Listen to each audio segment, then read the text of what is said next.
Oh, l'agneau de Dieu, c'est toi, papa. L'agneau de Dieu. L'agneau de Dieu, c'est toi, Jésus. L'agneau de Dieu. Le pain de vie, Jésus. Le pain de vie. Le pain de vie, c'est Jésus. Le pain de vie. Le roi des rois, c'est toi. Le roi des rois. Le roi des rois, c'est Jésus. Le roi des rois. Oh, chantons Alléluia. Alléluia. Amen. Alléluia. Alléluia. Chantons, élevons Jésus. Alléluia. Amen. Alléluia. Alléluia. Amen. La manne est cachée, c'est toi, papa. La manne est cachée. La manne est cachée, c'est toi, Jésus. La manne est cachée. Le prince de paix, c'est toi. Le prince de paix. Le prince de paix, c'est toi, Jésus. Le prince de paix. L'agneau de Dieu, c'est toi. L'agneau de Dieu. L'agneau de Dieu, c'est toi, Jésus. L'agneau de Dieu. La manne cachée, c'est toi, Jésus. La manne est cachée, oh, oh. La manne cachée, c'est toi, Jésus. La manne est cachée, oh, alléluia, alléluia. Amen. Alléluia, alléluia. Élevons les rois des rois. Alléluia. Amen. Alléluia. Alléluia. Zambé malamu. Zambé malamu. Zambé malamu. Malamu et malamu. Zambé malamu. Zambé malamu. Zambé malamu. Malamu Yesu malamu. Zambé. Zambé malamu. Zambé malamu. Zambé malamu. Oh malamu eh malamu. Zambé malamu. Alléluia eh. Zambé malamu. Yesu yo malamu. Oh malamu eh malamu. Natali bomoi na ngai. Natali libota na ngai. Nalobi oza malamu. Malamu Yesu e malamu. Nazalaka nzoka e akokufa o. Masiya yo sekwisanga e. Solo yoza malamu. Malamu.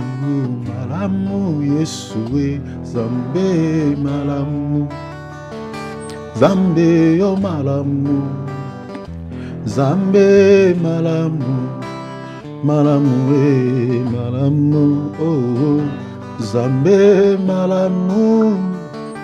Zambe yo malamu eh Yaya langoza malamu. Malamu eh malamu.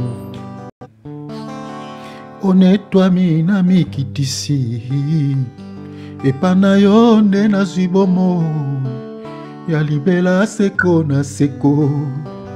Olobi nena kotosa e. Olaki nena kosimba o. Osali na kobomba te o. Kumisa manzambe na mawa e. Natatoli na moina ngai. Yesu nde mokonzi. Natatoli na bomoi nga. Yesu nde mokonzi. Oh. Merci les rois des gloires. Ofandi na motema na ngai na esika ebulisami na epai ozanga mpe nazali yanga na yo ekosila te o moninga oyo ntango nyonso ngolu nazwi nde koyeba yo yo nde osengeli mpo na ngai Yesu yaya yoza malamu natatoli na bomoi na nga Yesu nde mokonzi natatoli na bomoi na nga Yesu nde mokonzi.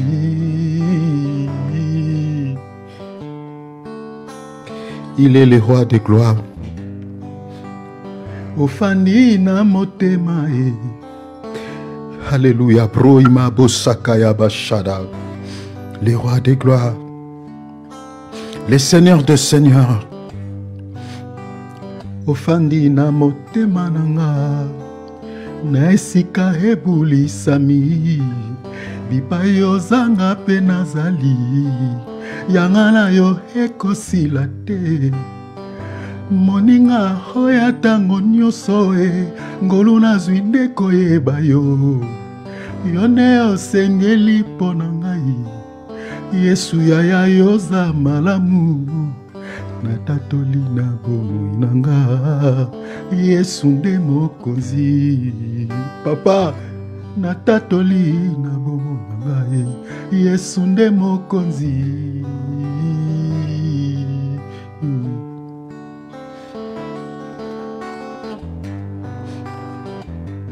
Nalingi nanga masiya yo naponi nanga seyo oyo kotanga motema kaka yo papa osilisanga posa mokili likolo ya bolingo na yo kaka yo papa Yesu nalingi nanga masiya naponi nanga seyo oyo kotanga motema kaka yo papa yosilisa ngai posa mokili likolo ya bolingo na yo kaka yo papa Yesu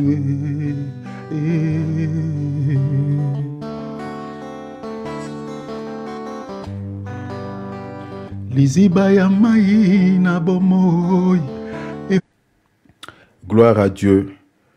Alors, je suis en train de parler sur un nouveau sujet que, comme vous le savez, un faux pas peut ruiner tout son avenir. Un faux pas peut ruiner tout son avenir. J'avais relevé plusieurs points que nous allons aborder chaque point par la grâce de Dieu tout au long de cet enseignement. Parmi les points, on a déjà partagé sur les erreurs de nos pères. J'ai expliqué par la grâce de Dieu les erreurs que nos pères ont commis. Et ces erreurs-là, nous avons tous vu à la lumière des Écritures et par rapport à la vie pragmatique, les conséquences de ces erreurs-là. Et le but de cet enseignement est que nous ne puissions pas continuer à commettre de telles erreurs parce qu'il y a des erreurs qui sont réparables et des erreurs qui sont irréparables. Les erreurs qui sont réparables, gloire à Dieu, on peut réparer et puis on peut corriger. Mais certaines erreurs qui sont irréparables, et ces erreurs-là peuvent ruiner l'avenir d'une personne, peuvent gâter l'avenir d'une personne. Les erreurs que nos parents ont commises dans le passé, il y a beaucoup d'enfants qui subissent les conséquences des erreurs de leurs parents. Parce que quand j'avais donné des exemples du genre un père qui est en train de jouer avec sa vie, il reçoit l'argent, il ne pense pas à l'avenir de ses enfants, il travaille, mais il ne s'intéresse pas à l'avenir de ses enfants.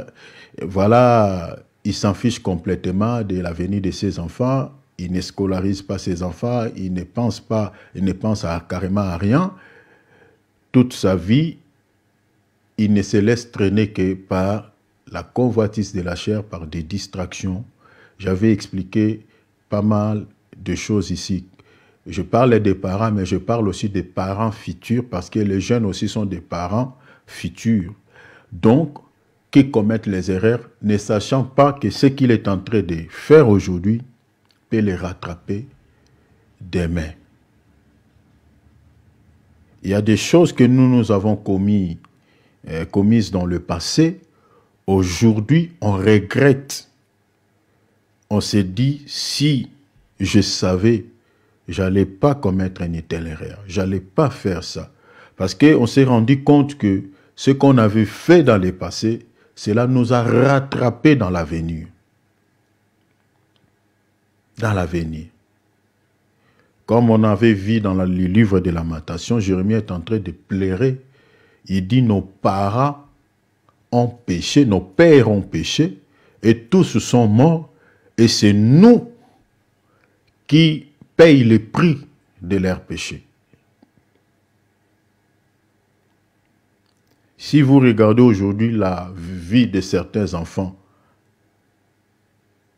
comment est-ce qu'ils vivent, vous allez constater que ça, c'est les conséquences de ce que leurs parents ont fait dans la vie.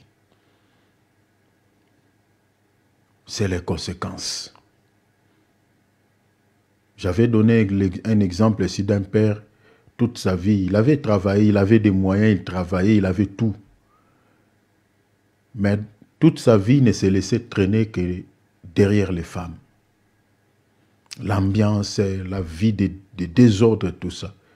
Et quand il est devenu vieux, il se rend compte que toute sa famille est pauvre. Ses enfants n'ont pas un avenir meilleur. Et le monsieur, maintenant, il ne travaille plus. Il est en train de souffrir comme pas possible. Maintenant, les mêmes enfants qu'il avait négligé leur vie, il recourt auprès de ses enfants de pouvoir l'aider afin de pouvoir survivre. Vous voyez de tels parents? Ça, ce n'est pas bien. Donc, nous qui sommes jeunes ou qui sommes parents, nous devons aider le jeune ou corriger certaines erreurs pour que nous ne puissions pas, dans le futur, regretter ce qu'on avait fait dans le passé. J'ai toujours dit aux gens, parce qu'il y a une sœur qui m'avait dit, mais mon frère, nous avons commis des erreurs dans le passé, on a fait des choses que nous regrettons aujourd'hui, mais le Seigneur ne nous impute pas ces péchés, le Seigneur nous a pardonné de ces péchés. Il y a des gens qui confondent le pardon du péché et les conséquences de ce qu'on a fait dans le passé. Le Seigneur pardonne tout péché. Tout ce que nous avons fait dans le passé, le Seigneur ne nous impute pas cela aujourd'hui parce que nous sommes dans le Seigneur. J'avais donné l'écriture de Actes des Apôtres, chapitre 17, versets 30 à 31. Dieu ne tient pas compte au temps d'ignorance. Il sait qu'on était dans l'ignorance. Voilà pourquoi on a pratiqué toutes ces choses. On a commis toutes ces erreurs. On avait commis toutes ces erreurs. Mais du moment où nous avons conscience, nous ne pouvons plus répéter ces erreurs parce que nous sommes maintenant dans le Seigneur, nous sommes maintenant conscients. Mais maintenant, nous devons aussi comprendre que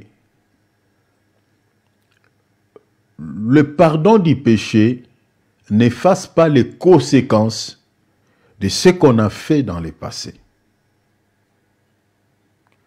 Le pardon que Dieu nous donne par rapport au péché n'enlève pas les conséquences. Parce que dans Nombre 23, 23, Dieu a dit à l'Israël, ton péché t'atteindra. En fait, les conséquences du péché est liées à la loi du sémail et de la récolte. La Bible a dit, celui qui sème pour sa chair récoltera la corruption. C'est ça, c'est la loi du sémail et de la récolte. Nous avons des chrétiens aujourd'hui, des enfants de Dieu nés de nouveau, qui ne vivent plus comme des païens, mais qui subissent les conséquences de ce qu'ils avaient fait dans le passé.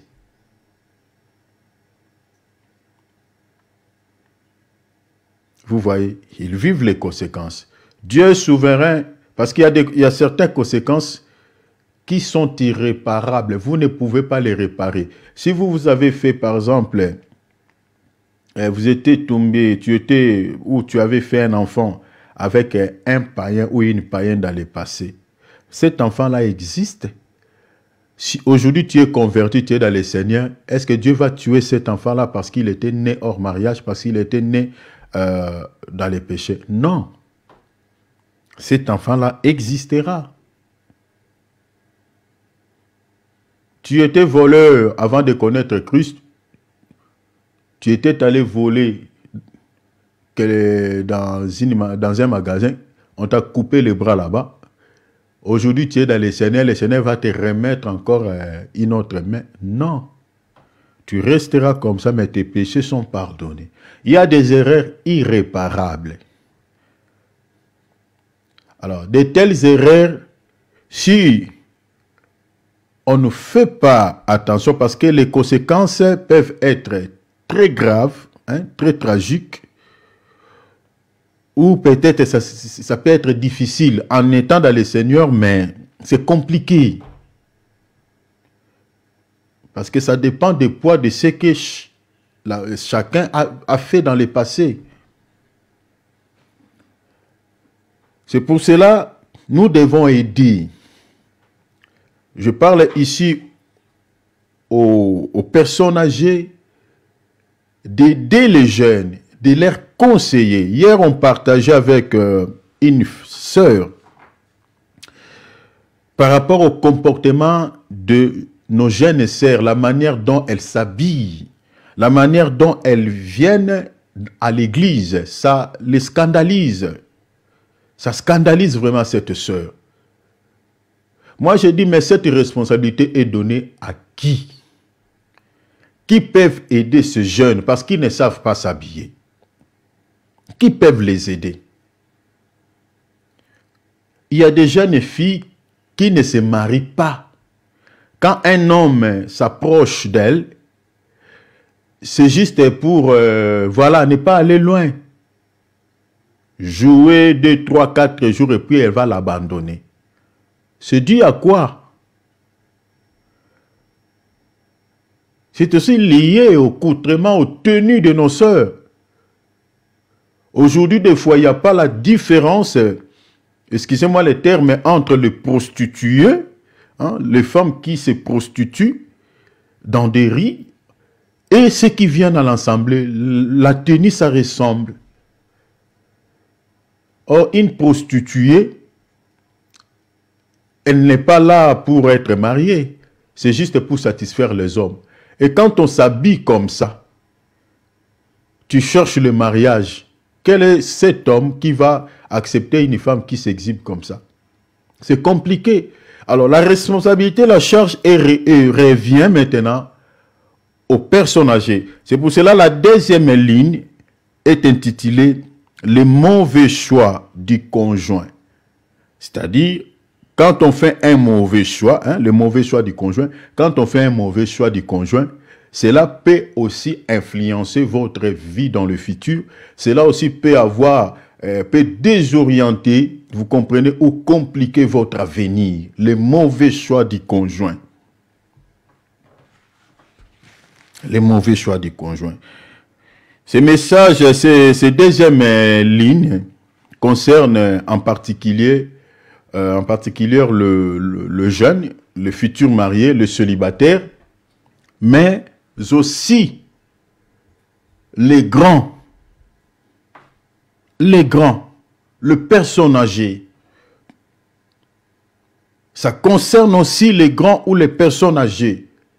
Parce que nous avons la responsabilité d'aider les jeunes. Qu'ils ne marchent pas sur, voilà, là où nous sommes tombés, qu'ils ne marchent pas sur nos traces, qu'ils ne marchent pas sur nos erreurs. Il faut aider. Cela doit commencer dans nos maisons, à l'église, voilà. Aider les jeunes, leur conseiller, leur aider, donner les conseils, leur dire la vérité. Regardez ce que vous êtes en train de faire là. Nous aussi, dans le passé, on croyait comme vous, on avait fait ça. Mais regardez ce qui vous attend demain. Ce n'est pas quelque chose de joli, ce n'est pas quelque chose de bien. La deuxième ligne, le mauvais choix du conjoint peut ruiner aussi l'avenir de quelqu'un, peut désorienter aussi une personne dans sa vie, peut compliquer l'avenir, le futur d'une personne. Le mauvais choix du conjoint. Parce qu'il faut comprendre que dans la vie, l'homme n'a que 3 étapes. 3 étapes. Dans la vie, il y a l'étape, la première étape, c'est-à-dire naître, hein, l'existence, la naissance, si vous voulez. La deuxième étape, c'est le mariage. Et la troisième étape, c'est la mort. 3 étapes que l'homme a dans sa vie. Je parle de la naissance, je parle du mariage et puis je parle de la mort. S'il y a quelque chose qui complique la vie de plusieurs personnes aujourd'hui, quelque chose où il y a beaucoup de gens qui trouvent amer, qui n'ont plus envie, voilà, d'accepter, qui ne veulent plus s'engager à cela, je peux parler les mariages. Les mariages. Il y a certaines personnes qui étaient entrées et qui sont sorties. Il y a d'autres personnes qui veulent entrer, vous comprenez? Mais ils hésitent encore. C'est un domaine qui n'est pas facile. Surtout quand on fait un mauvais choix. Toute votre vie peut entrer dans, je peux dire, dans une vallée au fait. Et ça sera compliqué de pouvoir remonter, de pouvoir s'en sortir. Les mauvais choix. J'aimerais d'abord qu'on lise, qu'on puisse lire un passage de la Bible, Tite, chapitre 2, verset 3. Je suis dans la traduction sommaire. Qu'il en soit de même des femmes âgées. Des femmes âgées. Qu'elles aient un comportement digne de Dieu. Qu'elles ne soient pas médisantes ni à donner à la boisson. On parle des femmes âgées.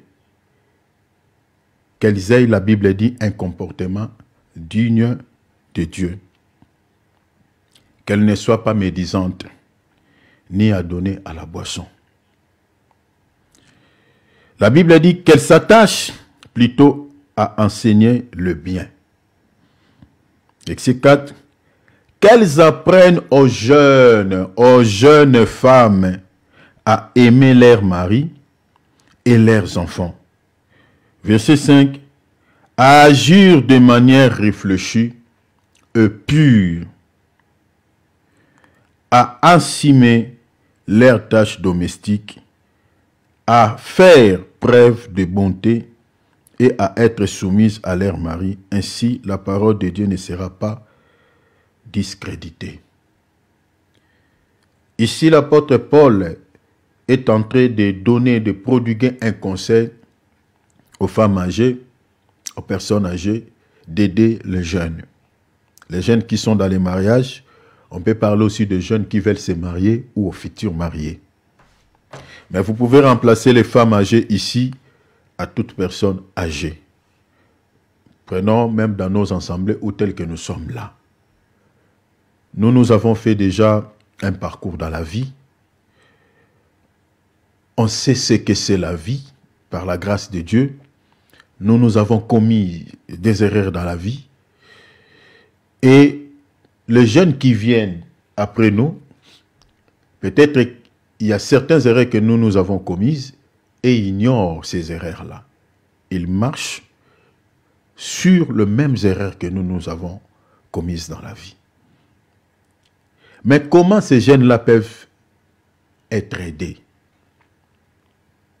La Bible nous parle ici, c'est aux personnes âgées qui doivent être des enseignants, qui doivent aider ces jeunes-là, qui doivent encadrer ces jeunes-là.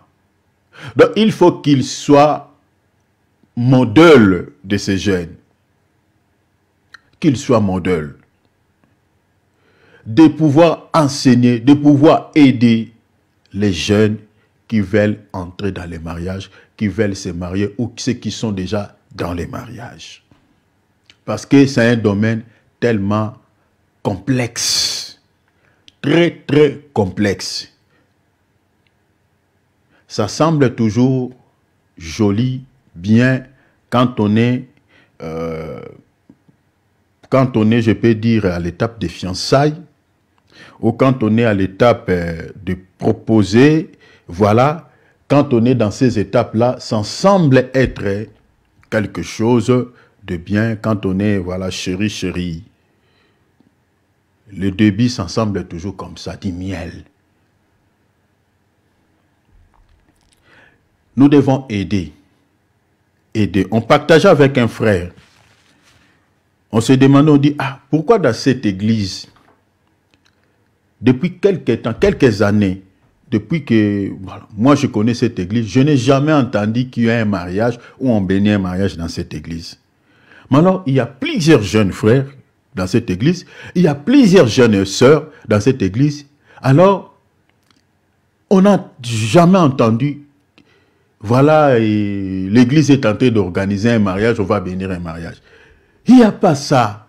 Bon, même ici, dans l'église, il n'y a pas, même de loin, voilà, qu'on attend même de loin qu'il y a une sœur, voilà, qui est mariée, voilà, un frère s'est marié avec une telle sœur.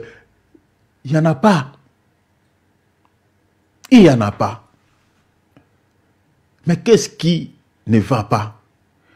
Le frère ne se marie pas, pourquoi? Les sœurs ne se marient pas, pourquoi? Ça fait plus de 2 ans ou 3 ans, je connais cette église, je n'ai jamais entendu un mariage. Maintenant, les gens, les sœurs vivent comment? Les frères qui sont dans cette assemblée vivent comment? Donc, on peut soupçonner qu'il y a l'impudicité. Parce que si les gens ne se marient pas, maintenant ils vivent comment? Depuis des années et des années, il n'y a pas les mariages, les gens, les sœurs, voilà, sont là, les frères sont là. C'est que les gens vivent comment? On soupçonne qu'il y a l'impudicité. Maintenant, le rôle revient à l'homme de Dieu de pouvoir véhiculer un message à l'Église par rapport à ce sujet, par rapport au mariage. Prêcher sur les mariages. Peut-être il y a certains frères qui ont peur de se marier. Il y a certaines sœurs qui ont aussi peur peut-être de s'engager dans ce domaine. Mais il faut maintenant que le message soit au fait orienté dans ce sens. Prêcher sur le mariage. Afin d'aider le frère, d'aider les sœurs de comprendre que le mariage, qu'est-ce que c'est le mariage, selon la parole de Dieu. Ça, c'était un. De deux, on a aussi remarqué que dans cette église, on a parlé de cette église que nous connaissons, mais c'est le cas qu'on retrouve aussi dans pas mal des églises dites chrétiennes. La deuxième des choses qu'on avait parlé, c'était l'écoutement de nos sœurs. Comme je viens de nous dire, il y a une maman qui m'a parlé de la tenue de sœur, il y a un frère qui m'a parlé de la tenue de frère, de sœur. Il avait amené des gens qui ne connaissaient pas Dieu, donc je peux dire des païens. Il les avait invités, mais en venant dans cette église, ils ont été scandalisés. À cause de quoi? À la manière dont les sœurs s'habillent. Les sœurs s'habillent comme des prostituées. Ça fait mal. Mais les bergers de l'église voient. Ils ne disent rien. Maintenant, de telles sœurs, vous voulez maintenant qu'il y ait le mariage dans les églises. Quel est le frère qui va s'engager à une telle sœur? Tel que nous sommes là, quand nous allons dans les magasins pour acheter des choses, on n'achète jamais ce qu'on met dans l'échantillon. On achète ce qui est bien emballé. Quand déjà une sœur déjà expose toutes ses parties intimes voilà, en exposition comme voilà, un objet, voilà, comme un échantillon, c'est compliqué. Les gens viendront, ils regardent l'échantillon et puis ils laissent. Ils vont aller acheter ce qui est bien emballé, ce qui est bien protégé. Les hommes viendront, voilà. Ils vont jouer avec la vie de la sœur et puis on va la laisser. Il faut qu'il y ait un enseignement au sein de l'église, aider les sœurs comment doivent s'habiller, de protéger leur corps.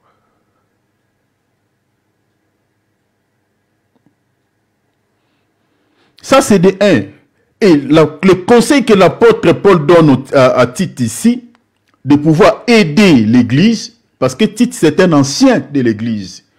L'apôtre Paul l'avait laissé à Crète pour pouvoir aider les anciens qui dirigeaient les églises de ces contrées. Et il était en train de dire, demander aux femmes sages, parce que le rôle revient aux femmes. Mais les femmes-là doivent être âgées.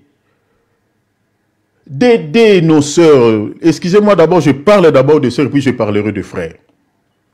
D'aider nos sœurs, de bien s'habiller. De savoir se comporter. Ceux qui sont célibataires, même ceux qui sont déjà dans les mariages. Regardez les conseils, il dit que les femmes âgées, qu'elles aient d'abord, elles-mêmes doivent être modèles. Doivent être, voilà, en fait, modèles pour pouvoir aider ces jeunes sœurs. Hein, ceux qui veulent, les jeunes qui, voilà, les jeunes sœurs qui sont dans les mariages ou ceux qui ne sont pas mariés. Il dit qu'elles aient un comportement digne de Dieu. Qu'elles ne soient pas médisantes, hein, qui parlent toujours le mal des autres. Parce que nous avons des femmes âgées qui sont comme ça. Ils aiment parler le mal des gens. Ni à donner à la boisson.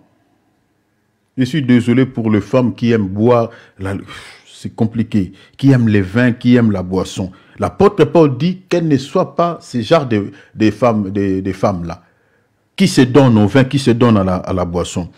Mais la Bible dit qu'elle s'attache plutôt à enseigner le bien. Enseigner qui? La Bible dit qu'elles apprennent aux jeunes femmes. Vous comprenez? Donc quand les femmes, les jeunes sœurs s'habillent mal, ceux qui sont censés, selon la Bible, d'aider ces jeunes-là, ce sont les femmes âgées parce qu'ils ont l'expérience. Elles ont plutôt l'expérience. Vous voyez? Elles savent ce qu'elles peuvent dire à ces jeunes. Mais le constat est amer quand on regarde à nos assemblées comment les jeunes sœurs s'habillent, comment elles se comportent. Ceux qui sont mariés, c'est compliqué. C'est compliqué. C'est compliqué. Les personnes âgées ont un rôle à jouer pour aider les jeunes de ne pas pouvoir commettre certaines erreurs qu'ils regretteront dans l'avenir, qu'ils regretteront plus tard. Elles ont un rôle à jouer. Vous allez voir que selon cette écriture de Tite que nous avons lu, le texte dit que les femmes âgées doivent aider ces jeunes sœurs à aimer d'abord leur mari. Donc vous voyez ici, quand la Bible dit « Mari, aimez vos femmes », donc l'amour est réciproque. La femme aussi doit aimer son mari. Hein? J'aime la Bible parce qu'il y a d'autres personnes qui disent que non, c'est l'homme qui doit aimer manifester l'amour. La femme, y compris la femme. Il y a des écritures qui montrent que la femme aussi doit manifester l'amour vis-à-vis de son mari. Ça, ce sont les conseils que les femmes sages ou les personnes âgées peuvent donner aux jeunes qui sont mariés. La Bible dit à aimer leur mari, aimer aussi leurs enfants, à agir de manière, je n'ai pas le temps pour entrer vraiment dans les détails, la Bible dit agir de manière réfléchie et pire. Vous voyez? Agir de manière réfléchie et pire. Parce qu'il y a des femmes qui agissent tellement mal vis-à-vis à l'égard de leurs époux, à l'égard de leurs enfants, qui ont des agissements tellement brits, des agissements compliqués. Mais ici, le texte dit que les femmes sages doivent aider ces femmes-là à réfléchir, à agir de manière plutôt réfléchir, vous comprenez, et pure. Je n'ai pas le temps pour expliquer tout ça en détail. Assumer leurs tâches domestiques. Donc vous voyez, je suis désolé, je sais que l'homme peut aider sa femme aux tâches domestiques, mais selon les Écritures ici, cette tâche est d'abord donnée à la femme. Je ne dis pas que l'homme ne peut pas aider sa femme aux tâches domestiques, mais d'abord, ça, c'est le travail de la femme. Je peux donner plusieurs écritures ici. C'est le travail de la femme. Parce qu'aujourd'hui, il y a des femmes qui imposent leur mari de pouvoir préparer la nourriture, qui veulent aussi, voilà, que l'homme aussi puisse s'occuper à cette tâche domestique. Ça, c'est contredire la parole. La Bible a dit à faire preuve de bonté et à être soumise. La soumission ici, ne prenez pas ça selon la définition qui est dans l'encyclopédie, mais c'est d'après la parole, c'est-à-dire qu'elle respecte son mari, qu'elle considère son mari. C'est très important. Parce que dans un foyer, s'il n'y a pas ça, ces mariages-là ne durera pas longtemps. Parce qu'aujourd'hui, le taux de divorce est très, très élevé. Et parmi les causes qui poussent certains couples à se séparer, à divorcer, ce sont des choses qui sont dites ici. Les gens ne l'appliquent pas. Certaines femmes ne l'appliquent pas, ne les respectent pas. Parce que dans une ville, si tout le monde veut être dirigeant, et du coup, la ville ne va plus exister. Parce que chacun va mettre ses lois et ça sera la guerre. Vous voyez, c'est comme ça. Il y a certains foyers qui sont devenus comme ça. Il n'y a pas l'homme, il n'y a pas la femme. Tout le monde son chef. Personne ne commande l'autre. Voilà pourquoi le taux de divorce est très élevé. La nature de l'homme en lui, il a la nature des chefs. Au fait, c'est naturel. L'homme ne vante pas ça. La Bible dit l'homme est le chef. Dieu a donné à l'homme cette capacité. Cette capacité, elle est naturelle. Naturelle. Qu'il soit pauvre, qu'il soit riche, l'homme, il a ça dans son sang, dans ses veines. La capacité d'aider sa femme, la capacité d'encadrer sa femme, la capacité de diriger sa famille. Aucun homme dans ce monde ne peut accepter d'être subalterne de sa femme. Aucun homme dans un couple. À part les hommes qui sont possédés, je dis bien, je pèse mes mots, qui sont possédés par des démons. Mais l'homme, c'est-à-dire l'homme de sa nature, si on ne parle pas de possession, l'homme naturel que Dieu a créé, il a ça dans ses veines. Il a cette capacité de pouvoir gouverner, comme c'était dans les jardins d'Éden. Dieu avait donné à Adam cette capacité de diriger, de gouverner, au fait, voilà, la supériorité, la suprématie sur toute chose. C'est naturel. Je suis désolé, j'avais suivi la ministre qui a démissionné ici lors de la passation de pouvoir. Elle était en train de dire,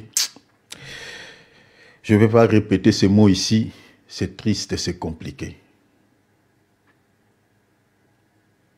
Elle s'adressait aux femmes, ce qu'elle disait, en tout cas, c'est malheureux, c'est regrettable. On pousse les femmes aux révoltes. Mais est-ce que la femme ne vit pas dans ce monde? La femme n'existe pas dans ce monde. Ou c'est seulement quand on parle des violences faites aux femmes, et c'est les femmes seulement qui sont violentées, ce n'est pas des hommes. Il y a aussi des hommes qui sont violentés. Ce n'est pas de tels discours, il faut dire, je regrette pour nos autorités, je regrette beaucoup. Quand on fait des discours de 2 poids, 2 mesures, ça ne marche pas. Vous êtes en train de pousser les gens à la rébellion, à la violence. Parlez de manière équitable. Parlez de manière équitable. Parce que tu es une femme, tu t'adresses aux femmes et ce que tu dis aux femmes, maintenant, tu le pousses. C'est compliqué. Alors, donc, c'est ça, en fait, ce que je suis en train de dire.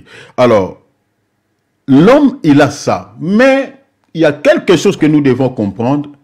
La capacité de diriger une famille, cette capacité ou ces qualités, Dieu l'a remis entre les mains de la femme. Il y a beaucoup de hommes qui ne savent pas. L'homme est le chef, il a ses qualités, il peut régler des problèmes, peut-être des grands problèmes dans la famille. Mais pour pouvoir diriger la famille, la maison, ces qualités, Dieu l'a donné exclusivement à la femme ou aux femmes. Aux femmes. C'est pour cela que vous voyez ici, même le texte dit quoi? Qu'elles apprennent aux jeunes femmes à aimer leurs maris et leurs enfants, à agir de manière réfléchie et pire, à enseigner leurs tâches domestiques, à faire preuve de bonté. Attends, je vais lire dans la traduction. Voilà. Voilà, plutôt c'est dans... Désolé, prenons 1 Timothée chapitre 5, verset 14. Traduction Parole de vie. Hein, Parole de vie 2017. Regardez, la Bible dit, je veux donc que le jeune veuve, remplaçons veuve même par la femme, le jeune femme, se remarient, qu'elles aient des enfants, qu'elles dirigent leur maison. Vous voyez, c'est ça ce qui m'intéresse. Qu'elles dirigent leur maison. Alors, elles ne donneront pas à nos ennemis l'occasion de dire du mal de nous. Donc vous voyez ici la responsabilité ou la charge de diriger un foyer ou de diriger une famille. Dieu l'a remis entre la main d'une femme.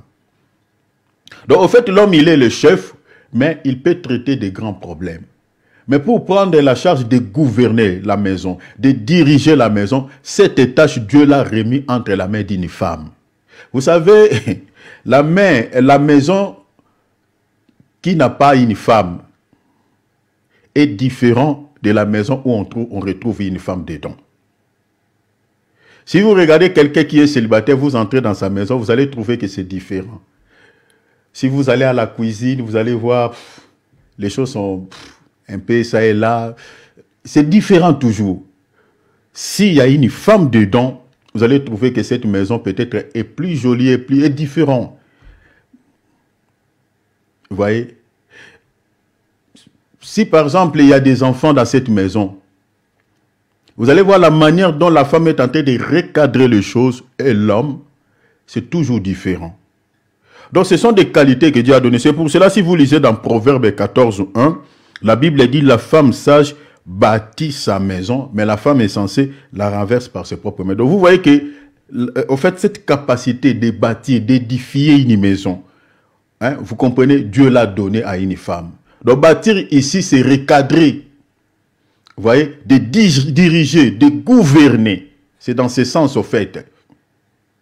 Ce sont des qualités que Dieu a données aux femmes. Alors la femme doit être consciente de cela. Mais la Bible dit par contre, une femme insensée, elle renverse sa propre maison entre ses propres mains.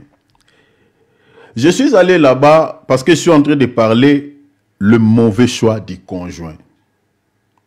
Peut gâcher la vie d'une personne, peut gâcher le futur d'une personne, peut gâcher, voilà, l'avenir d'une personne.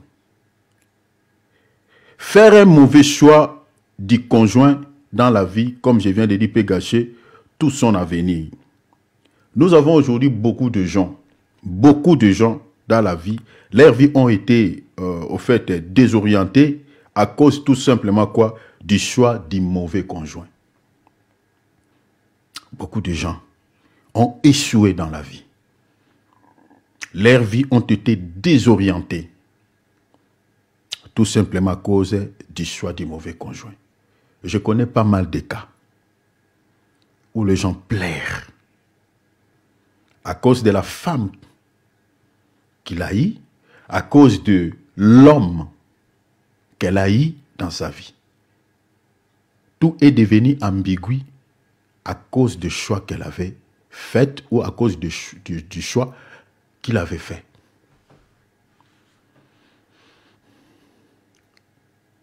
À cause du choix. Les mariages, déjà, selon la Bible, c'est un terrain très, très glissant. Les mariages, c'est un terrain très, très glissant. Il y a beaucoup de gens qui pensent que, voilà, les mariages, c'est s'aimer et puis, voilà, je me présente aux familles de la femme, voilà, j'invite les gens, on organise une fête et puis on va prendre une maison, on commence à vivre, on commence à faire des enfants. Beaucoup de gens peut-être pensent comme ça, que le mariage c'est ça. Les mariages, mes bien-aimés, c'est tout, au fait, les vies sont liées. Les mariages, c'est une alliance. Les mariages, c'est un contrat. Les mariages, c'est un lien. C'est ça ce qu'on appelle mariage. Et les liens-là, et cette alliance-là, mes bien-aimés, on ne les rompt pas, mes bien-aimés, vaille que vaille. Il y a des gens qui sont entrés sous la terre à cause du choix du mauvais conjoint.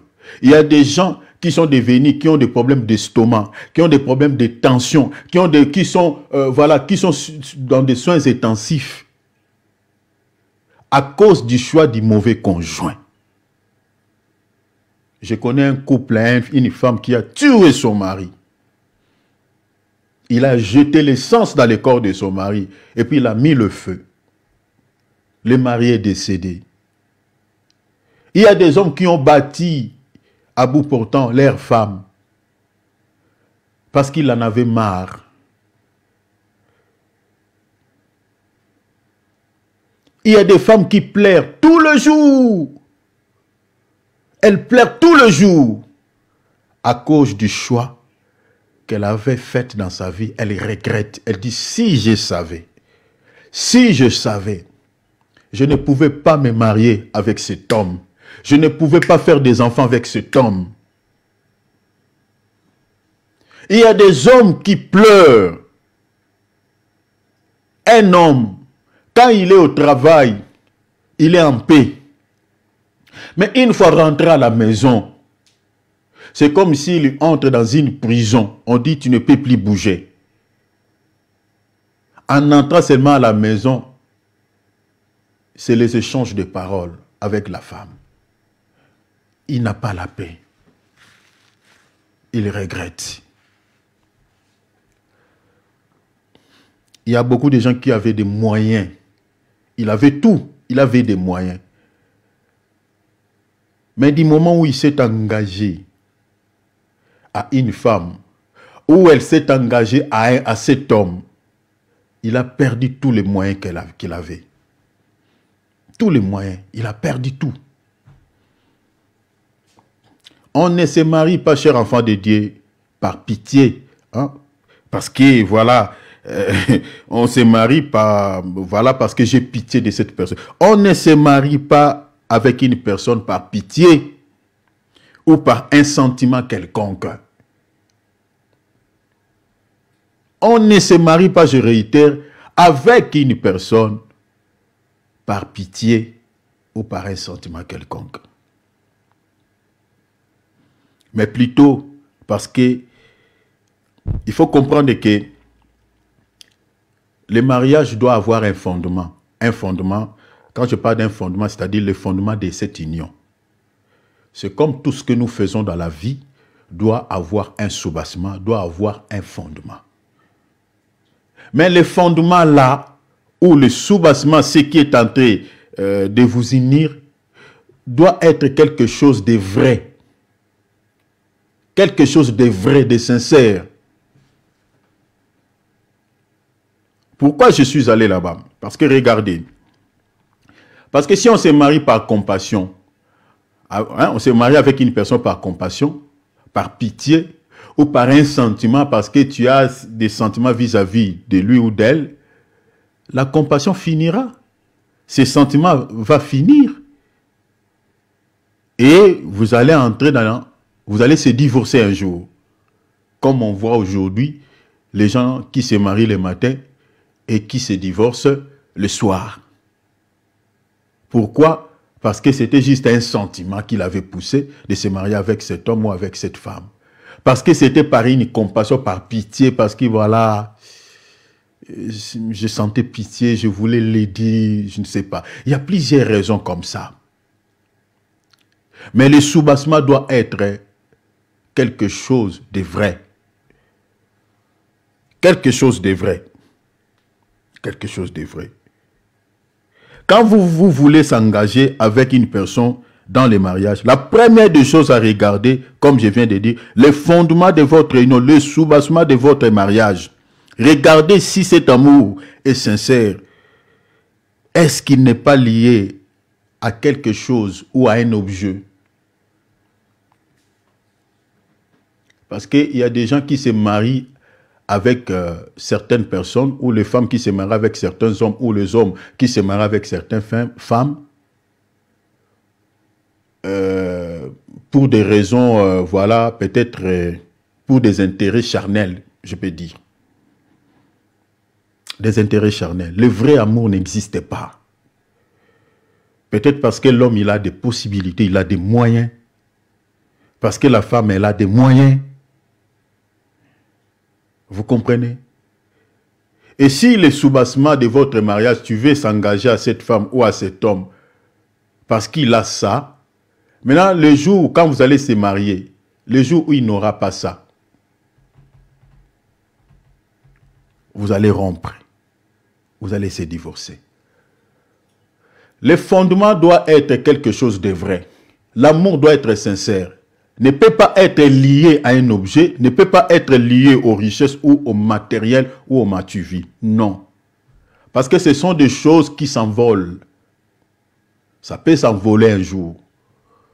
Mais si l'amour était vrai, tu te maries avec cette personne, le fondement était vrai.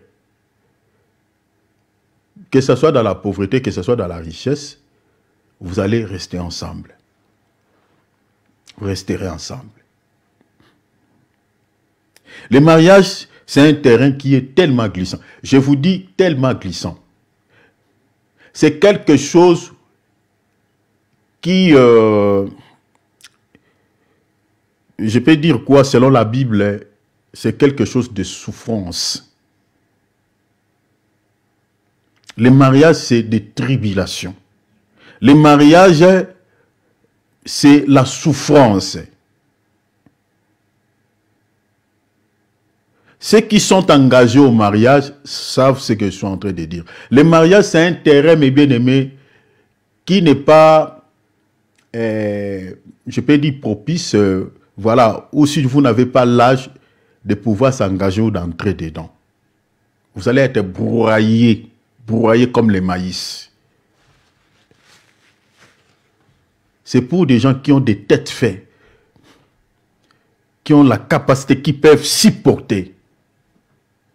Si aujourd'hui le taux de divorce est très élevé, surtout dans notre temps, dans notre génération, parce qu'il y a des gens qui s'engagent dans les mariages, ne sont pas préparés. C'est un terrain qui est tellement complexe, qui est tellement compliqué. Regardez, on va lire une écriture, vous allez comprendre ce que j'ai dit. Prenons par exemple 1 Corinthiens. 1 Corinthiens, on va lire un verset. 1 Corinthiens chapitre 7, verset 28. Si tu t'es marié, tu n'as point péché. Et si la Vierge se marie, vous voyez, on parle de la Vierge. Je suis désolé pour nos sœurs aujourd'hui. Les hommes se marient avec nos sœurs, mais elles ont perdu la virginité. Donc les hommes de Dieu, ils ont la charge d'enseigner. Vraiment d'enseigner, d'aider. Si tu te maries, tu n'as point péché. Et si la Vierge se marie, elle n'a point péché. Mais ces personnes, c'est ce qui m'intéresse cette partie, mais ces personnes auront des tribulations dans la chair. Dans d'autres traductions, on dit connaîtront des souffrances dans leur vie. Dans la traduction, par exemple, Sego 21. Connaîtront des souffrances dans leur vie. C'est ça les mariages. C'est pour cela que vous voyez qu'il y a certains, quand on bénisse les mariages, on dit pour les meilleurs, pour les pires. Parce que ces gens-là, ils ont compris que le mariage, c'est la souffrance, c'est des tribulations. C'est pas facile. Et si les gens ne comprennent pas ça, ils vont se divorcer. Maintenant, regardez déjà quelque chose qui est comme ça, qui n'est pas facile, qui a des ennuis, qui a des tribulations, qui a des souffrances. Maintenant, vous faites encore un mauvais choix. Vous vous engagez à une mauvaise personne. Regardez maintenant ce qui sera votre avenir. Regardez maintenant votre futur sera comment. Déjà, naturellement, les mariages, selon la Bible, c'est un terrain qui est tellement compliqué. Il y a des souffrances, il y a des tribulations, il y a tout ça. Maintenant, vous vous engagez dans les mariages avec une mauvaise personne, mes bien-aimés. Regardez ce que vous allez maintenant subir. Ce que vous allez endurer pendant tout ce temps que vous allez vivre avec cette personne. Je connais une sœur en Suisse. Vous savez qu'elle a fait, je crois, 2 enfants avec cet homme.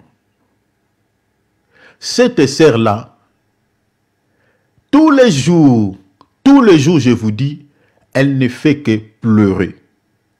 Et tout ce qu'elle demande à Dieu, de tuer son mari. Regardez les niveaux. Il demande à Dieu de tuer son mari. Il demande la mort de son mari. Au lieu de se divorcer, mais elle ne voit pas comment elle va se divorcer. Ce qu'elle va faire parce qu'elles se sont mis tellement ensemble. Il y a des choses, voilà, des choses qui sont ensemble. Elle ne voit pas ici. Mais tout ce qu'elle cherche, la séparation avec cet homme. Elle regrette tous les jours dans sa vie, parce que j'ai eu le temps de parler avec cette sœur, elle regrette tous les jours de sa vie pourquoi elle s'était engagée à cet homme, pourquoi elle avait accepté cet homme comme son mari dans sa vie. Elle pleure. Elle n'a pas la paix. Dans sa propre maison, elle ne mange pas. Elle ne dort plus le même lit avec son mari. Les maris dorment dans la chambre, dans leur chambre, mais elle dort dans la chambre de sa fille. Elle dort avec sa fille. Regardez de tels couples. L'erreur a été commise où? Au départ. Vous êtes célibataire, vous n'êtes pas encore marié. Vous voulez s'engager au mariage, vous allez s'engager avec une personne, être ensemble.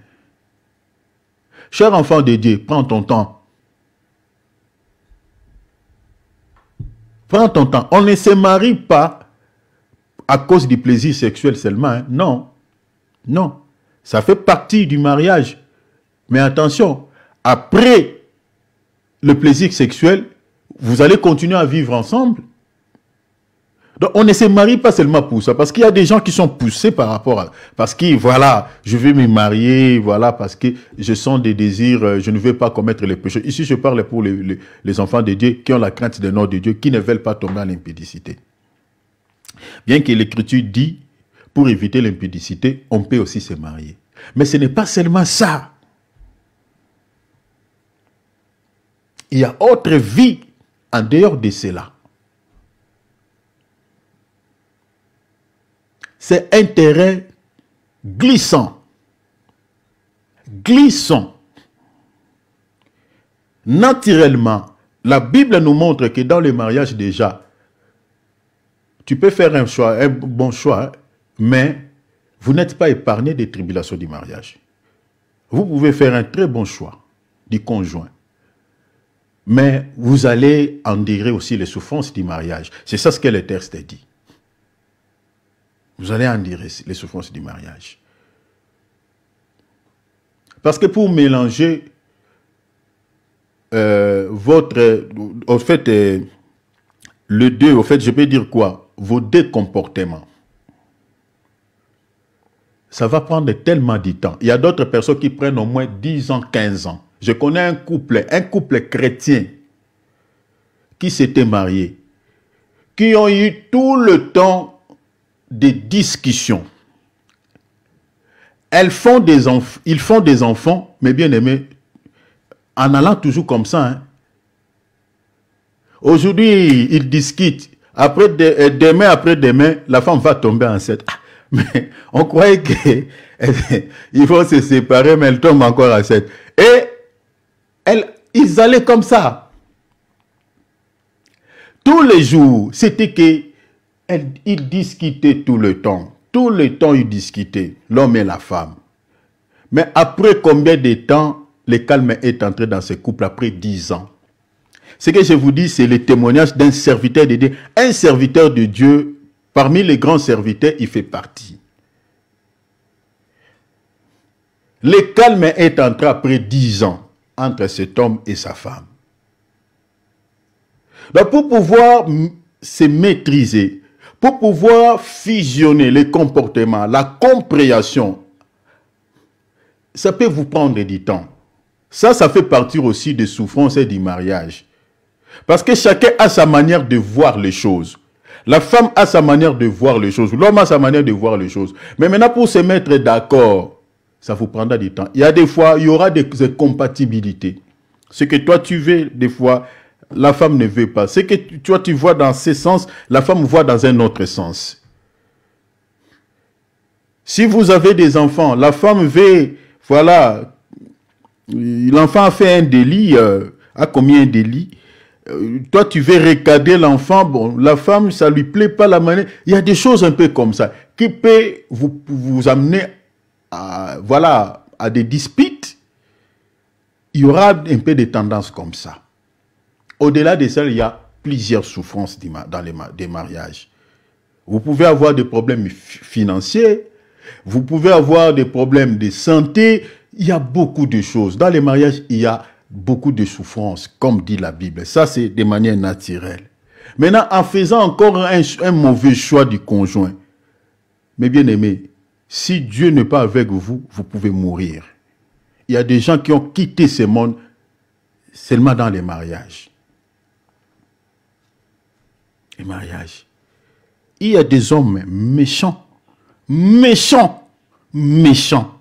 Tu te maries avec lui. Ta vie est entrée est entrée en enfer. C'est l'infernal. C'est l'infernal. Il y a des femmes qui vivent l'enfer sur la terre. Parce qu'il s'est engagé avec un homme méchant. Un homme qui l'enlève la paix. Il y a aussi des hommes qui se sont mariés avec des femmes qui sont méchantes. Qui sont méchantes.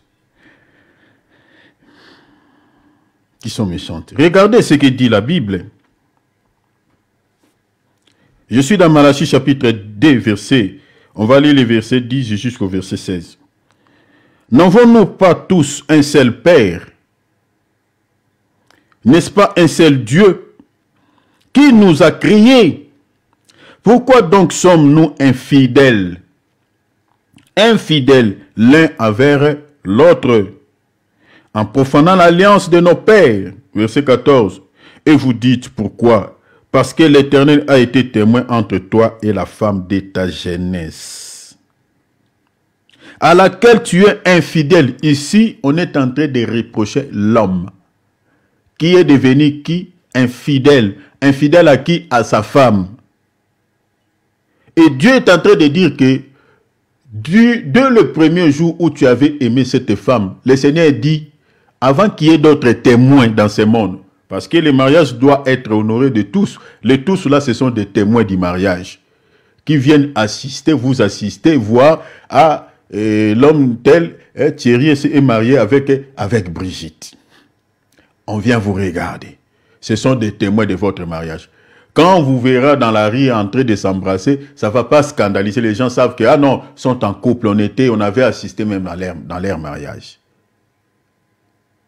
Mais avant que les témoins là ne savent que vous êtes mariés, vous êtes en couple, le premier témoin, celui qui dit ici, d'abord c'est Dieu.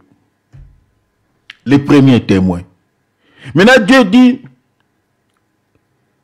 parce que l'Éternel a été témoin, verset 14, l'Éternel a été témoin entre toi et la femme de ta jeunesse, à laquelle tu es infidèle. Vous voyez, il y a des hommes infidèles, vous pouvez lire jusqu'au verset 16. Des hommes infidèles. Vous savez, s'il y a quelque chose qui peut tuer une femme dans les mariages, qui peut créer des tensions à une femme, la femme était normale, elle était venue chez elle, elle n'avait pas de problème de tension. Lorsque l'homme s'était engagé à elle, la femme n'avait pas de problème de santé, n'avait pas de problème d'estomac. Mais du moment où la femme s'est engagée à un homme, à un mauvais mari, à un mauvais époux, mauvais homme, en entrant dans ce mariage, la femme va se rendre compte que cet homme n'est pas sérieux. Cet homme est infidèle. Cet homme est un homme de plusieurs partenaires. C'est un homme de plusieurs femmes, un coureur de jupons. Et la femme va commencer à pleurer. Elle pleure à quel moment? Peut-être elle a déjà 2 enfants avec cet homme. Elle ne sait plus quoi faire. Elle ne sait plus quoi faire. Elle a 2 enfants entre ses mains. Elle a peut-être 3 enfants avec cet homme. Et l'homme, c'est un homme en femme. L'homme coureur de jupons. La femme commence à avoir des soucis, commence à avoir des tensions. Je connais, ça me fait mal en parlant de cela. Il y a des femmes qui ont perdu la vie à cause de ce genre de mari, à cause des hommes infidèles. Ma sœur, tu veux t'engager au mariage, tu veux t'engager, tu veux te marier. Ne te marie d'abord. Ici, j'aimerais dire à nos sœurs, à nos jeunes sœurs, ne te marie pas à un païen. Ne te marie pas à un païen. Regarde ce que la Bible dit. C'est un conseil que je te donne. Qu'il ait l'argent ou pas, ne te marie pas. Parce qu'il y a nos jeunes sœurs qui veulent devenir de Dieu. Il dit non, je vais le convertir. Bien qu'il est païen, mais je sais que la Bible nous interdit de se marier avec des païens, mais je vais les convertir. Toi, tu deviens le Saint-Esprit. Toi, tu entreras dans son cœur et changer son cœur. La capacité de convertir le cœur d'une personne, c'est Dieu. C'est Dieu qui change le cœur de pierre à un cœur de chair. Aucun homme ne peut convertir une personne. Nous avons une sœur qui avait commis cette erreur. Elle est allée, elle voulait se marier avec un païen. Mais heureusement, cela n'a pas abouti. Le païen, après avoir joué avec elle, elle a abandonné. La sœur est dans la détresse, même au moment où je vous parle là. Elle n'a pas encore remonté son moral. Parce que ce païen se joue avec elle. l'a trompé tellement, elle a dit, bon, je vais te marier, je vais faire ceci. Elle a pris son corps, elle a donné à ses païens comme un cadeau.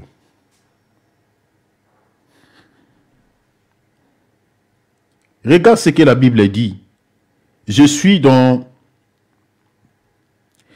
J'aimerais lire une écriture dans 2 Corinthiens, chapitre 6.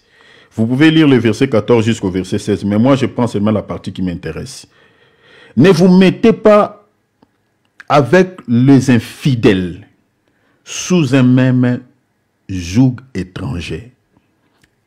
Car, quel rapport y a-t-il entre la justice et l'iniquité, ou y a-t-il en commun, de commun plutôt entre la lumière et les ténèbres? La Bible nous interdit de se mettre, c'est-à-dire de se mettre avec les infidèles sous un joug étranger. Le joug, c'est les liens. Joug, c'est un lien. Or, le mariage, c'est un lien. Le joug, on peut dire, c'est les mariages. On ne peut pas se mettre en mariage. On ne peut pas se mettre en alliance avec un païen. Nous avons beaucoup de nos sœurs qui pleurent parce qu'elles se sont engagées avec des païens. Un païen, quand tu te maries avec un païen, bien qu'il y a quelques cas exceptionnels, des païens qui sont fidèles à leurs femmes, mais la majorité sont infidèles. Leurs yeux ne sont jamais rassasiés. Je connais un frère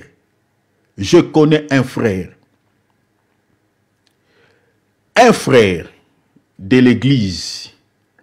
Le frère là, c'est un aventurier. Elle s'est engagée à une sœur. La sœur, il prie, voilà, ensemble avec sa femme dans une même église. Ce qu'elle fait en dehors de sa maison, mais bien aimé, c'est horrible.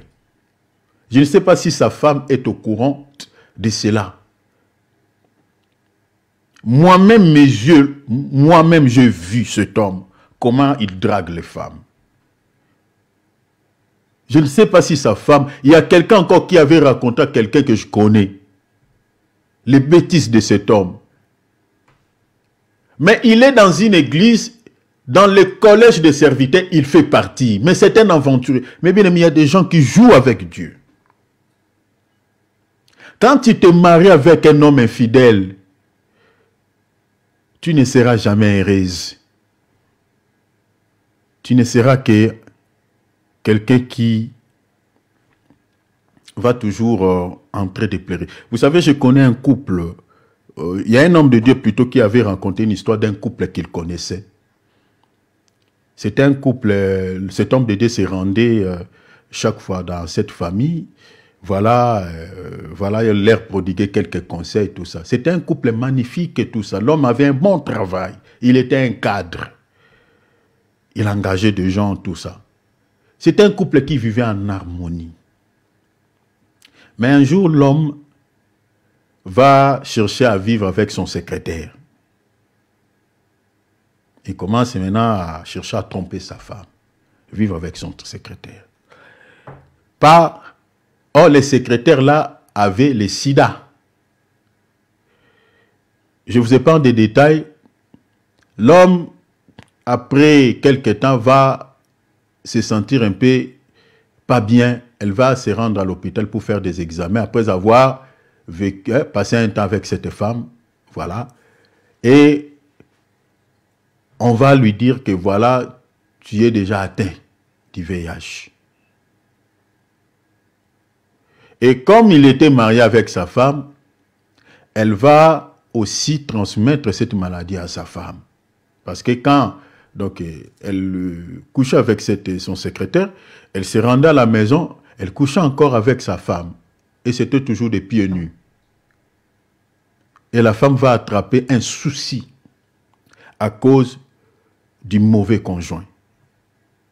Un mauvais homme, un mauvais mari, qui va aller ramasser la mort, qui va aller ramasser une maladie qui peut tuer, et va l'amener cette maladie. Ils avaient 2 enfants, 2 petits-enfants. Et la femme ne savait pas qu'elle était déjà atteinte. Et cela va se manifester, cette maladie. C'est la femme qui va mourir avant l'homme. et l'homme va mourir après sa femme. Elles ont laissé des enfants et ces enfants-là étaient devenus des phasères. Donc des phasères, c'est-à-dire des enfants de la rue.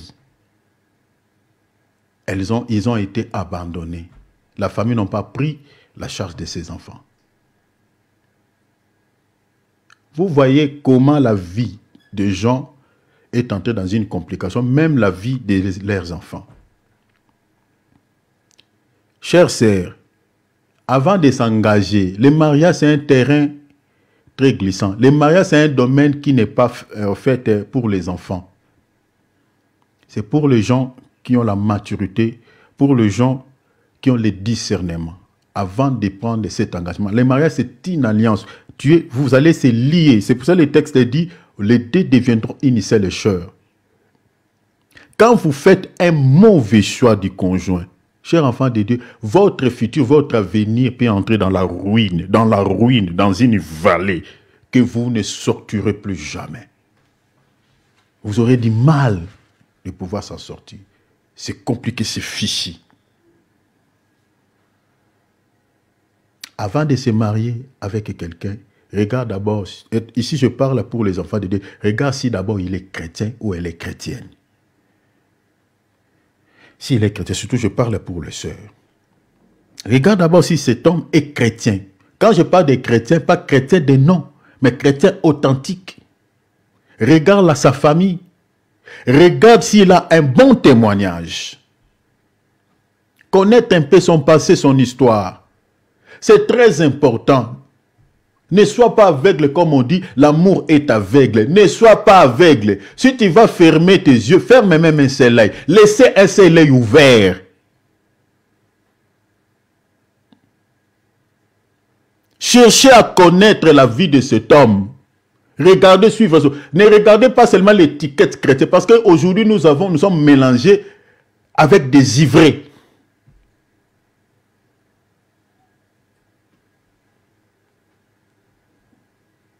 C'est très important.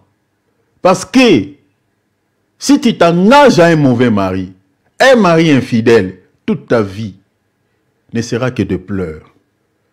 Parce qu'il n'y a pas quelque chose qui peut choquer une femme dans les mariages de vivre avec un mari qui est infidèle, un mari qui vit qui partage son corps avec d'autres partenaires. Ça, c'est quelque chose qui choque toutes les femmes, Un homme infidèle. Mais au-delà de cela, à part l'infidélité, il y a encore bien d'autres choses. L'homme qui n'est pas sage. Si tu t'es marié avec un homme immature, tu auras toujours des soucis. Regardez ce que l'apôtre Pierre dit. Je suis dans les livres de 1 Pierre. Je vais lire 1 Pierre, chapitre 3, verset 7. Voici de même, Marie, vivez avec votre femme en tenant compte du fait qu'elle est plus fragile. Donc l'homme doit être censé de connaître ça. Que la femme, elle est une créature, c'est naturel. Dieu l'a créée avec sa fragilité. Elle est fragile. Traitez-la avec respect. Tout à l'heure, on a vu que la femme doit avoir du respect vis-à-vis de son mari, mais on parle de soumission. Mais l'homme aussi, en revanche, doit respecter sa femme. Il y a des hommes qui ne respectent pas leur femme. Il peut insulter sa femme.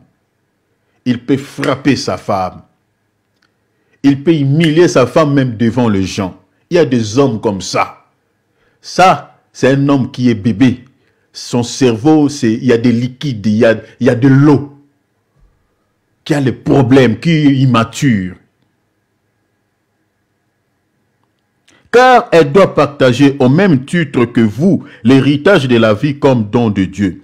Agissez ainsi afin que rien ne fasse obstacle à vos prières. Ça, c'est le conseil. Regardez dans la traduction Louis II, ça c'est la traduction français courant, mais dans la traduction Louis II, on dit « Marie, montrez à votre tour de la sagesse dans vos rapports avec vos femmes, comme avec un sexe plus faible. » On demande à l'homme de manifester quoi? La sagesse. vis-à-vis de sa femme, envers sa femme. Parce que si l'homme n'est pas sage, vous êtes marié avec un homme insensé, un homme qui n'a pas la maturité. Toute votre vie, vous allez pleurer. Mais bien aimé, faire un choix du mauvais conjoint, c'est gâcher tout votre avenir. C'est tout votre avenir qui entrera dans la complication. Vous allez tout le temps pleurer. Vous allez avoir même des problèmes que vous n'avez pas eu quand tu étais seul, quand tu étais célibataire. C'est pour cela, avant d'entrer dans les mariages, il faut tenir compte de tout ce que je viens de vous dire, selon la Bible. Le texte dit, si nous voulons se marier, 1 Corinthiens, regardez ce que dit la Bible. Je vais m'arrêter ici, je vais continuer demain. Si vous lisez par exemple dans 1 Corinthiens, chapitre combien? 1 Corinthiens chapitre 7. Vous pouvez lire le verset, par exemple combien? Le verset 1 Corinthiens 7, 39. La Bible dit, une femme est liée aussi longtemps que son mari est vivant, mais si le mari meurt, elle est libre de se marier à qui elle veut. La partie qui m'intéresse, c'est la dernière partie. La Bible dit seulement que ça soit dans les seigneurs. Donc vous voyez ici, donc si on veut se marier, la Bible donne le conseil à une femme, se marier dans les seigneurs. Dans les seigneurs. Mais les seigneurs là ne soient pas les seigneurs quand on se réunisse dans les ensembles. Non. Il faut que les œuvres, la vie de cette personne-là témoignent qu'il est dans les seigneurs. C'est pour cela il faut vérifier, il faut prendre ton temps. Ne t'engage pas à un homme, ma soeur. Parce que tu vois, elle chante à l'église, elle fréquente l'église tous les jours de culte, parce que voilà, entre guillemets, il dit qu'il est chrétien, ou parce que tu le vois dans l'église. Attention, c'est comme le frère que je vous ai dit ici. C'est quelqu'un qui travaille, il est au collège des serviteurs. Mais c'est un aventurier. Il trompe sa femme. Moi, je connais, moi, j'ai vu. Je vous parle des choses vraies. De mes propres yeux, je vis. Il y a quelqu'un qui a témoigné aussi à mes oreilles. Il me dit, il avait rencontré, au fait, le frère de sa femme, qui est en train de dire que leur beau-frère n'est pas sérieux. Ils trompent leur sœur. On les voit, voilà, avec d'autres copines à gauche, avec, voilà, d'autres partenaires. Mais c'est quelqu'un à l'église qui sert. Le pasteur ne connaît pas sa vie. Maintenant, prenons par exemple une telle personne, s'il était célibataire, il veut se marier, voilà, à une sœur. La sœur ne connaît pas sa vie. Comme notre sœur là, elle est tombée, voilà, entre les mains d'un aventurier. Et la vie de cette sœur là n'est pas heureuse. Donc prends ton temps. Et puis, il faut prier aussi le Seigneur. Parce que c'est le Seigneur qui connaît aussi l'homme. Il vous révélera l'identité de cet homme-là. Et cherchez à connaître en plus les témoignages. Ça va beaucoup vous aider. Il y a des femmes qui sont mortes dans les mariages. Il y a des femmes qui ont eu des problèmes de tension dans les mariages. Il y a des femmes qui ont eu des problèmes de santé, d'estomac dans les mariages. Quand elle était célibataire, elle avait la bonne santé. Tout était nickel, tout était bien. Elle avait la paix. Mais elle s'engageait avec cet homme. Toute sa vie est entrée dans la complication. Tout est devenu noir, ambigu. Elle pleure tout le temps. Tout le temps, elle pleure. Je me rappelle combien de cas qu'on a réussi. Dans nos assemblées, combien de cas de sœurs qui viennent pleurer. Pasteur, je ne sais pas, voilà vraiment, regarde ce qu'elle me fait, regarde tout ça. Des sœurs qui pleurent. Le mauvais choix du conjoint peut gâcher tout votre avenir, peut gâcher toute votre vie. Pour ceux qui ne sont pas mariés, faisons attention. Mariez-vous dans le Seigneur. Mais prie Dieu avant de s'engager à cet homme. Prie Dieu et cherchez à connaître réellement la vie de cet homme. À connaître son témoignage, son passé, sa famille. Important. Ne regarde pas, comme je viens de dire, que votre union, que voilà, ne t'engage pas à cette personne, voilà, parce que tu as des sentiments charnels vis-à-vis de lui, ou par compassion, voilà, que votre fondement soit lié au m'as-tu vu aux choses, parce qu'il a beaucoup de moyens. Tu vas souffrir. Tu vas pleurer. Il y a des femmes qui ont tout laissé. L'homme, il a des moyens, il a tout. La femme est décédée, il a tout laissé. Il a laissé cet homme et ses richesses. Elle est partie sous la terre. Ce sont des cas que moi je connais, je vous parle. Tu as suivi les richesses de cet homme. Tu as suivi, voilà, l'aspect, tout ça. Mais tu laisseras ça. Tu partiras. S'il est mauvais homme. Mais tu peux t'engager aussi à un homme qui a des possibilités, qui a des moyens, qui a tout, et qui va aussi te respecter, qui va aussi t'honorer. Un homme fidèle. Il y a des hommes comme ça. Mais il faut prier Dieu. Il faut prier. Parce que c'est Dieu qui connaît le cœur de l'homme. Il faut prier. Et chercher à connaître, prendre ton temps, faire des investigations, connaître la vie de cet homme. Si tu l'aimes vraiment, tu veux te marier avec lui. Parce qu'un faux pas peut ruiner tout son avenir. Demain, aujourd'hui, je parlais un tout petit peu pour les femmes, mais demain, je parlerai aussi des hommes. Si tu fais un mauvais choix, tu tombes sur une mauvaise femme. La Bible considère une mauvaise femme comme infernale, comme la carie. Ça, je parlerai ça demain. Mais aujourd'hui, c'était pour nos jeunes sœurs qui veulent s'engager. Sinon, le Seigneur de gloire nous bénisse. Je m'arrête ici. Nous allons prier. Les sages femmes, les femmes âgées, doivent aider les sœurs, doivent aider nos jeunes, doivent aider. J'ai beaucoup de choses à dire, je n'ai même pas touché l'aspect spirituel. Si tu t'engages à un homme qui est sorcier, le sort sera tellement compliqué, tellement compliqué, tellement compliqué. C'est pour cela que je dis il faut prier. Parce que c'est Dieu qui peut vous révéler même son identité, s'il est un occultiste ou il est sorcier. Je crois que j'ajouterai cette portion demain. Ouvrons nos micros, nous allons prier.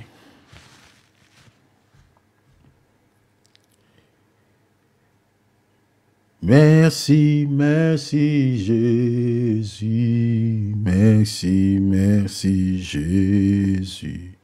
Merci, merci Jésus de tout cœur. Merci, merci Jésus. Merci, merci Jésus. Merci, merci Jésus de tout cœur. Ah oui, nous te louons Jésus. Nous te louons Jésus. Nous te louons Jésus de tout cœur. Nous te louons Jésus, nous te louons les rois, nous te louons Jésus de tout cœur. Nous allons prier que le Seigneur nous donne de la sagesse. Si peut-être tu es déjà marié, mais prions pour nos jeunes qui veulent s'engager, qui veulent entrer dans le mariage. Que le Seigneur leur donne la sagesse. Si tu es jeune, prie. Que le Seigneur puisse te donner la sagesse. Si tu es déjà engagé avec un homme ou avec une femme et que aujourd'hui tu pleures au sujet du comportement de ce monsieur ou de cette femme, aujourd'hui tu regrettes, tu dis, ah, j'ai fait un mauvais choix. Prie le Seigneur, tout est possible avec Dieu. Dieu peut changer son cœur. Dieu peut transformer sa nature. C'est possible avec Dieu. Rien n'est impossible à Dieu. Prions le Seigneur, prions Alléluia. Seigneur, notre Dieu, tu es le roi des gloires.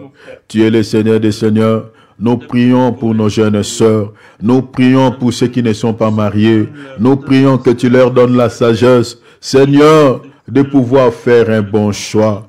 Oh Seigneur, nous remettons nos jeunes sœurs entre tes saintes mains, de pouvoir les aider. Seigneur, s'il te plaît, de pouvoir les aider, Seigneur, de faire un bon choix. Oh Seigneur, tu es capable de deux, Seigneur, nos jeunes frères, Seigneur, nos jeunes frères, de faire un bon choix du conjoint, Oh, notre Dieu, aidez nos jeunes, nos jeunes de nos ensembles, le jeune de nos ensembles, Seigneur, de faire un bon choix, Seigneur, de conjoint, de faire un bon choix, Seigneur, s'il te plaît, le roi des gloires. Aidez même ceux qui vivent les calvaires, Seigneur, dans le mariage qu'ils sont en train. Aidez ceux qui vivent, Seigneur, des ennuis, ceux qui vivent, Seigneur, des situations compliquées dans leur mariage.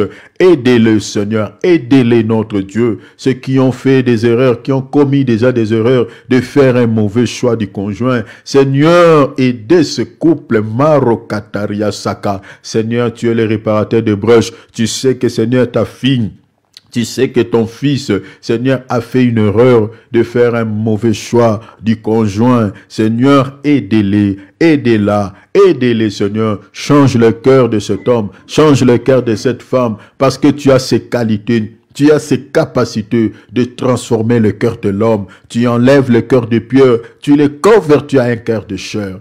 Seigneur, aidez les couples qui vivent le calvaire. Seigneur, parce que l'autre, il a fait le mauvais choix. Il a choisi un mauvais conjoint. Aidez notre Dieu. Il y a des femmes qui pleurent, qui n'arrivent plus à dormir, qui ont des problèmes d'estomac, qui ont des problèmes de tension, qui ont des problèmes, Seigneur, qui ont eu beaucoup de maladies. Parce que, Seigneur, c'est la personne à laquelle elle s'est engagée qui l'a créé tous ces ennuis, qui l'a créé toutes ces problématiques. Aidez ta fille, aidez ton fils, au nom de Jésus, au nom de Jésus. Seigneur, tu es capable de changer, Seigneur, la nature intérieure de l'homme.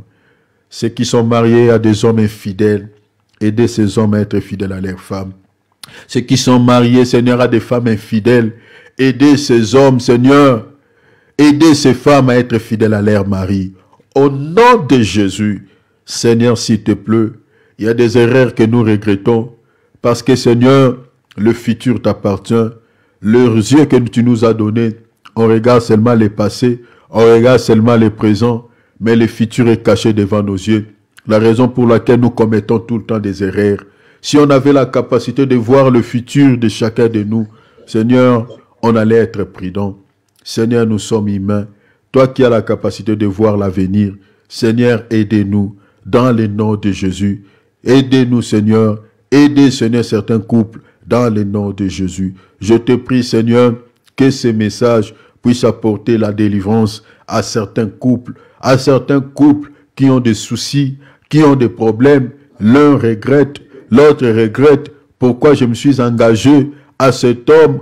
Pourquoi je me suis engagé à cette femme? Il y a des pleurs. Seigneur, tu peux restaurer. Tu es le réparateur des brèches. Tu peux restaurer certains couples. J'avais suivi les témoignages de ton serviteur. Il chicanait avec sa femme tout le temps. Il se chicanait tout le temps. Mais Seigneur, après un temps, tu as arrangé les choses. Aujourd'hui, ils vivent à l'harmonie. Seigneur, fais de même pour certains parmi nous. Fais de même pour tout celui qui va écouter cette vidéo en différé. Dans le nom puissant de Jésus-Christ, je te loue, je te bénis. Restons tranquille, je vais clôturer. Seigneur, je te loue, je te bénis. Merci infiniment pour le temps que tu m'as donné avec mes bien-aimés, de pouvoir partager ce thème, de pouvoir partager cette thématique avec tes fils et tes filles. Je te loue, je t'adore, je te rends la grâce, je te rends l'honneur. Je prie, Père, que ces messages apportent du bien, puissent aider, Seigneur, les jeunes qui veulent s'engager, qui veulent se marier, puisse aider, Seigneur, même ceux qui sont dedans, qui vivent des soucis. Je te prie que ce message puisse, Seigneur, restaurer, puisse, Seigneur, enseigner, puisse, Seigneur, recadrer les jeunes qui ne se sont pas encore engagés dans ce domaine, Seigneur, qui s'appelle le mariage. Seigneur, déverse ta grâce sur nous tous, s'il te plaît. Oui, il y a parmi nous qui ont commis des erreurs, mais aidez-nous à être, Seigneur, des enseignants, Seigneur, de certaines personnes. Je te prie dans le nom de Jésus. Les erreurs commises, Seigneur, nous voulons que ceux qui viennent après nous ne puissent pas marcher sur nos traces, sur nos erreurs. Dans le nom puissant de Jésus. Père, que ce message puisse libérer les captifs, puisse restaurer, établir, Seigneur, restaurer la vie de certaines personnes à l'état initial, dans le nom puissant de Jésus-Christ. Oh, étends ta droite, étends ta main puissante, dans le nom merveilleux de notre Seigneur et Sauveur Jésus que nous avons ainsi prié. Amen. Amen. Amen, amen. Acclamons le roi de gloire. Acclamons le Seigneur de gloire. Il est magnifique. Voilà. Le Seigneur de gloire vous bénisse tous, mes bien-aimés. Merci pour le temps que vous avez accordé à la parole. Vraiment, soyez bénis. Bénisse, mon frère. Amen, amen. Soyez tous bénis. Bonne journée à vous tous. Bonne journée. Amen, amen, amen. Merci. Amen. Vraiment, bonne journée à tous. Donc, Amandine, Maman Bernadette, mon frère Philippe et Patrick. Voilà. Amen. Dieu vous bénisse, chérie. Dieu vous bénisse. Soyez tous bénis Dieu au nom de bénisse, Jésus. ma sœur Babette. Voilà. Merci, sois béni, mon frère Philippe. Amen. Soyez tous bénis. Amen. Sois Amen. béni, mon frère Patrick. Amen. Connectons-nous demain à 14h30. Voilà, nous allons encore nous réunir, être là pour pouvoir partager encore ensemble la parole de Dieu. Voilà, connectons-nous à l'heure. Voilà, on se connecte un peu en retard, mais que Dieu nous aide à se connecter à l'heure. Ça sera bien. Soyez tous bénis. Je vous souhaite tous très très bon après-midi. Au Amen, nom toi de aussi, Jésus-Christ. mon frère. Amen. Ciao. Ciao. Ciao. Au revoir. Soyez bénis. Amen. Toi aussi, Babette. Et meilleure Merci, santé. Amen. Merci, c'est gentil. Merci. Merci. Ciao. Ciao. Au revoir. Soyez tous bénis en Jésus-Christ. Amen. Amen. Toi aussi. Merci. Amen.